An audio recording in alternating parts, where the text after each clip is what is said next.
হে আল্লাহ, আপনি আমার বউকে জান্নাতবাসী দান করুন।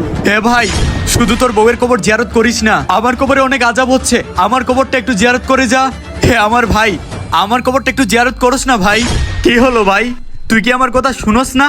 হে ভাই, আমার কবরটা জিয়ারত কর। আজকে বহু বছর ধরে আমার কবরে আযাব হচ্ছে। আমি না তোর ভাই, তুই আমার কবরটা জিয়ারত কর। আমিন। ভাই, জিয়ারত করে যাস না আমার কবরটা।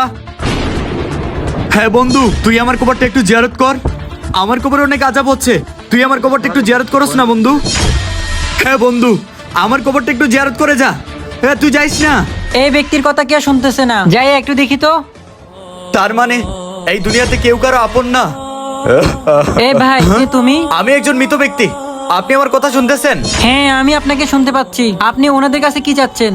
ওনাদের কাছে আমি বলছিলাম তারা যেন আমার কবরটা জিয়ারত করে যায়। প্রথম যাকে বলছিলাম আমার কবর জিয়ারতের কথা, সে আমার আপন বড় ভাই। সে তার বউয়ের কবর জিয়ারত করে চলে গেছে, আমার কবর জিয়ারত করে নাই। আর দ্বিতীয়তে যাকে বলছিলাম আমার কবর জিয়ারতের কথা, সে আমার সবচাইতে কাছের বন্ধু। সে তার আপন বড় ভাইয়ের কবর জিয়ারত করে চলে গেছে, আমার কবর জিয়ারত করে নাই। আমার কবরে অনেক আযাব হচ্ছে, এর জন্য সবাইকে বলছি আমার কবর যেন জিয়ারত করে। শোনো, এই দুনিয়াতে কেউ কারো আপন নয়।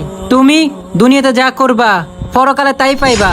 তোমার কবর প্রতিদিন আমি একবার করে জিয়ারত করব। হ্যাঁ, হে আল্লাহ, আপনি এই মৃত ব্যক্তিকে জান্নাতবাসী করুন। আল্লাহু আকবার লিখে যাবেন।